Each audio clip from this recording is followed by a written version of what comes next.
Bueno, hoy pues me ha costado un poquito en el saque. La verdad que bueno, al final también en los entrenamientos quizás se hace todo un poquito más sencillo que luego en la competición y en los partidos. Alcaraz lo eliminó del puesto de entrenador de fin de año. Lo reemplazó con un nuevo entrenador, ganó el Grand Slam de carrera sin él. Y durante todo esto, Ferrero guardó silencio. Mantuvo algo oculto, algo que finalmente admite que realmente estaba escondiendo, no del mundo, directamente de Alcaraz.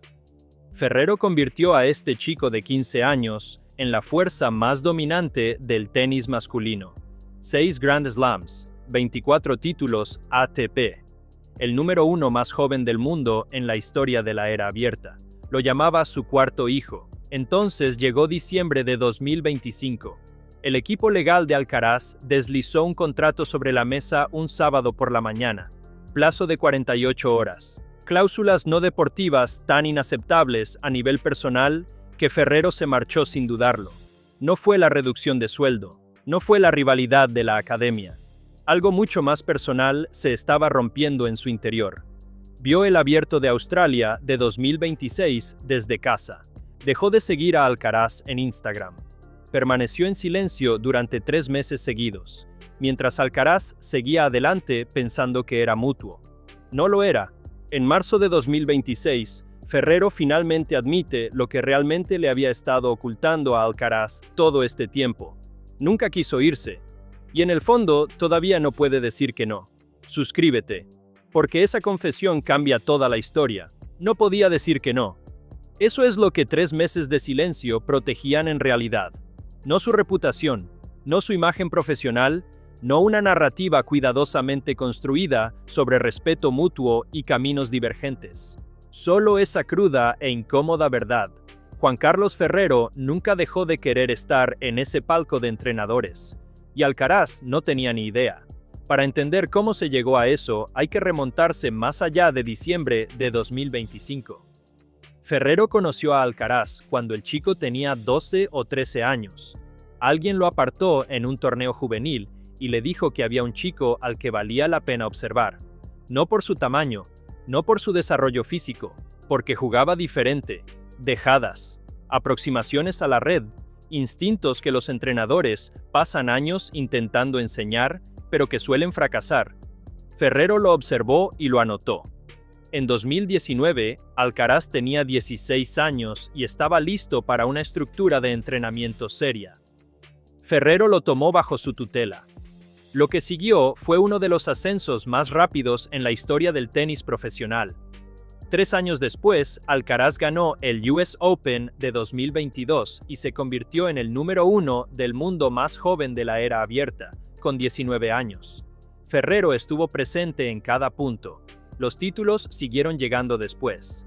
2 Roland Garros, 2 Wimbledons, un segundo US Open en 2025.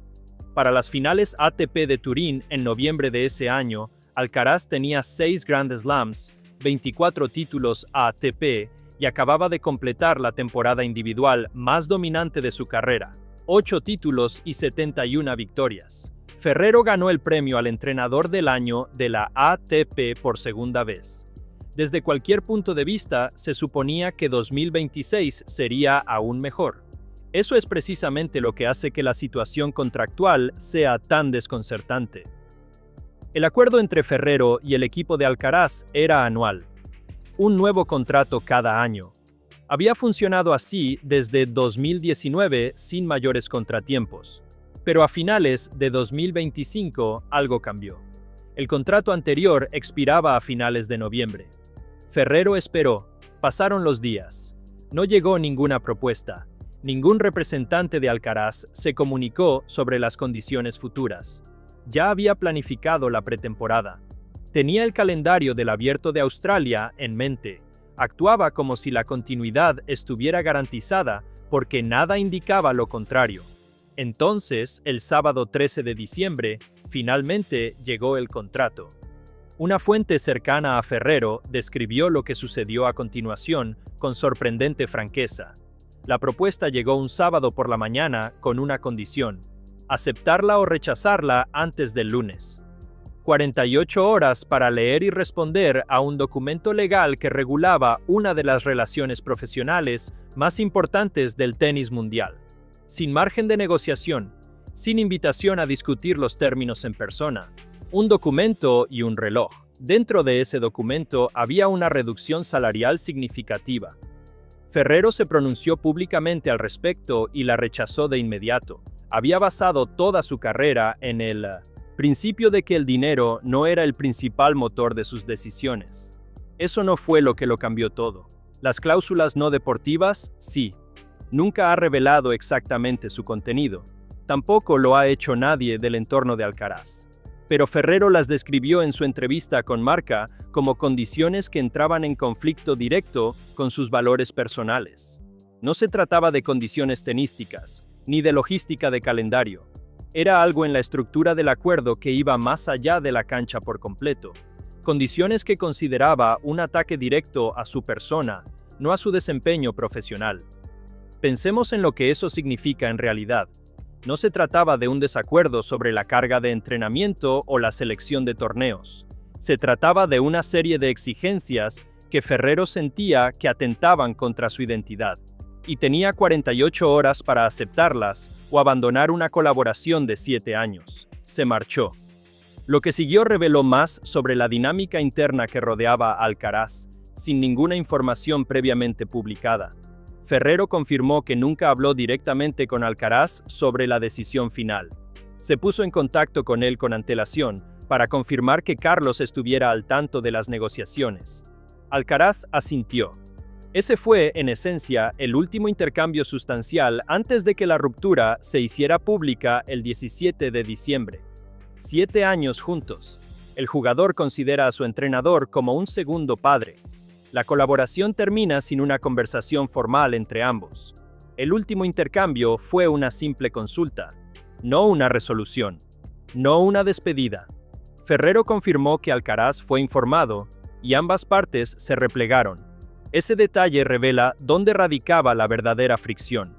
No entre Ferrero y Alcaraz personalmente, entre Ferrero y la estructura que rodea a Alcaraz, la gerencia, el equipo legal, el padre. La tensión entre Ferrero y Carlos Alcaraz Sr. se había estado gestando desde al menos febrero de 2023, cuando, según se informó, estalló una acalorada discusión por la decisión de Ferrero de no participar en ciertos torneos. Esa fricción nunca se resolvió del todo. Persistió silenciosamente durante 3 años más de resultados extraordinarios. Durante este periodo también se vislumbró una influencia geográfica. El padre de Alcaraz había estado desarrollando la Academia de Tenis Carlos Alcaraz en El Palmar, Murcia, la ciudad natal de la familia, a 60 millas de la Academia Equelite de Ferrero en Villena, donde Alcaraz se había entrenado desde sus inicios. La implicación era evidente para cualquiera que prestara atención. La familia avanzaba gradualmente hacia la independencia del mundo de Ferrero. Ferrero abordó este tema con elegancia en público. Dijo que era lógico que Alcaraz quisiera su propia academia y estar más cerca de casa. Si en privado sintió el peso de la situación, es algo que solo él sabe. Pero el patrón era claro. El entorno de Alcaraz estaba reduciendo su dependencia estructural de Ferrero, y el contrato de diciembre de 2025 marcó el momento en que ese proceso se volvió irreversible. Ambas declaraciones públicas del 17 de diciembre fueron cuidadosamente elaboradas. La de Alcaraz fue cálida y agradecida. La de Ferrero, digna, pero la última frase lo reveló todo. Ojalá hubiera podido continuar. No es el lenguaje de alguien que eligió marcharse libremente. Era el lenguaje de un hombre que sentía que su salida había sido orquestada. Los medios de tenis se centraron en los aspectos contractuales. Algunos se adentraron en el tema de la academia. Otros se enfocaron en la dinámica paternal.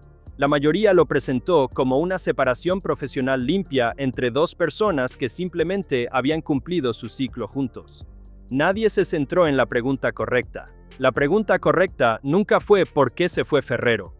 Era ¿qué se llevaba Ferrero consigo tras su partida? Y si Alcaraz lo sabía.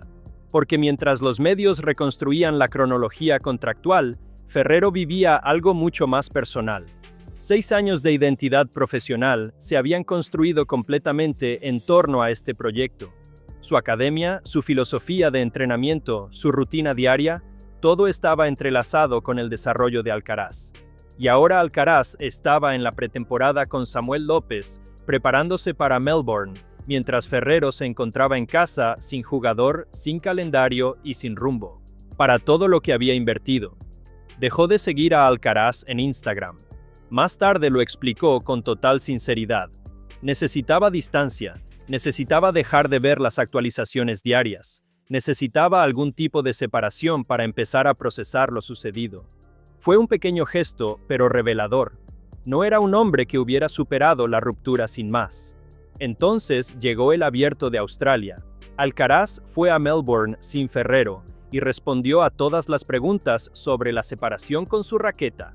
Avanzó con autoridad por el cuadro, llegó a la final, se enfrentó a Djokovic y ganó en 4 sets. Grand Slam de carrera completo, 22 años. El logro fue histórico. Ferrero lo vio desde casa. Ni una felicitación pública, ni una publicación, ni un reconocimiento del hombre que había entrenado a Alcaraz en 5 de sus 6 victorias anteriores en Grand Slam y que había estado presente en la cancha en su primer título importante. Solo silencio.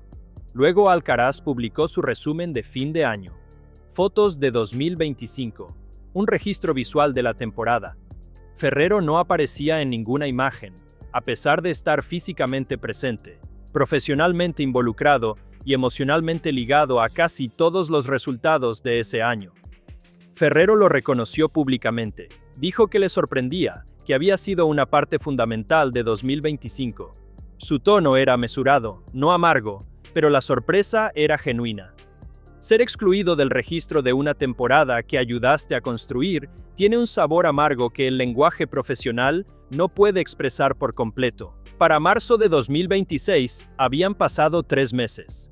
Ferrero había recibido varias ofertas de entrenador muy atractivas. Las rechazó todas. No porque las oportunidades fueran malas, las describió como muy buenas ofertas, sino porque no tenía ninguna motivación interna para volver al circuito profesional por otra persona. 7 años con un jugador, un proyecto, una pasión compartida. El propósito había hecho que la idea de volver a empezar ese proceso le pareciera vacía. Ese era el estado en el que se encontraba cuando se sentó con Josep Pedrerol en La Sexta. Lo que siguió fue la sinceridad más absoluta de Ferrero desde que comenzó toda la situación. Habló del dolor que aún persistía 3 meses después. Habló de la dificultad de ver jugar a Alcaraz, el conflicto entre desear su éxito y lamentar no haber estado allí cuando lo lograra. Habló de los mensajes que envió al equipo después del Abierto de Australia, después de Doha, y de los mensajes que le envió directamente a Carlos. No para reabrir nada, porque no podía cerrarlo del todo, y entonces dijo lo que había estado guardando desde diciembre. Dijo que, en el fondo, no podía decirle que no a Alcaraz. Que si llegaba la llamada, si Carlos se ponía en contacto con él y quería intentarlo de nuevo, no podría rechazarla. Dijo que las segundas oportunidades son complicadas, que la gente dice que nunca funcionan, pero que algunas historias merecen la excepción. En su corazón sentía que esta era una de ellas. Eso era lo que le había estado ocultando a Alcaraz todo este tiempo. No se trataba de la frustración con el proceso contractual, ni del dolor por el abandono de Instagram, ni del olvido posterior. Eso tenía que ver con el propio dolor de Ferrero. Lo que le ocultaba a Alcaraz en concreto, lo que Carlos desconocía mientras ganaba en Melbourne, nombraba a López y construía su nueva etapa. Era que Ferrero nunca había cerrado la puerta. Alcaraz siguió adelante creyendo que la separación era mutua y definitiva. Ferrero vivía en una realidad emocional completamente distinta. En silencio. Sin presión ni gestos dramáticos. Simplemente manteniendo un espacio abierto cuya existencia Alcaraz desconocía. Esa brecha importa por lo que revela sobre la naturaleza de su relación. El propio Ferrero lo dijo. Este tipo de vínculos no terminan como contratos profesionales. 7 años no fueron solo resultados acumulados. Fueron años formativos para ambos. Ferrero llamaba a Alcaraz su cuarto hijo. Ver a alguien en quien has invertido tanto cariño seguir adelante sin una verdadera despedida deja algo inconcluso que una disputa contractual no puede solucionar. También confirmó que no se habían visto en persona desde Turín en noviembre de 2025.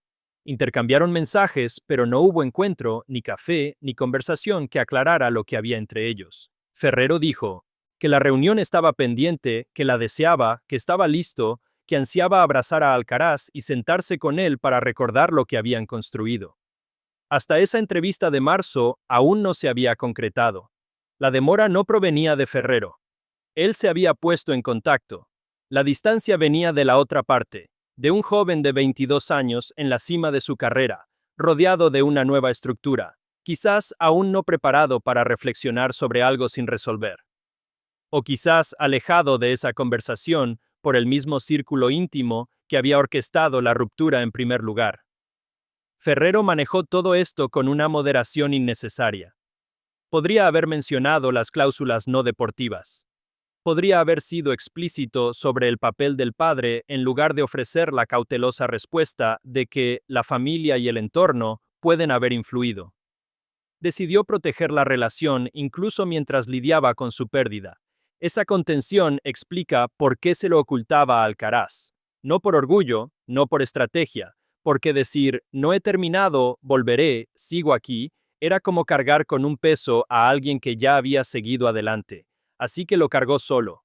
Envió los mensajes, vio los partidos, esperó una conversación que nunca llegaba. Hasta marzo de 2026, una cámara de televisión, una pregunta sincera, y la respuesta que había guardado desde diciembre finalmente salió a la luz. No estaba listo para decir adiós. Eso es lo que Ferrero realmente le ocultaba a Alcaraz todo este tiempo. No ira, no resentimiento, simplemente lo más humano imaginable. Un hombre que dedicó 7 años de su vida a la grandeza de otro y que aún no había terminado. Si esto te ha dado la versión de la historia que los principales medios de comunicación del tenis ocultaron, suscríbete ahora mismo. Este canal cubre lo que otros no. La dinámica real, las tensiones reales, las emociones reales que se esconden tras los titulares. Suscríbete, activa las notificaciones y mantente al tanto, porque la era Alcaraz se complicará aún más.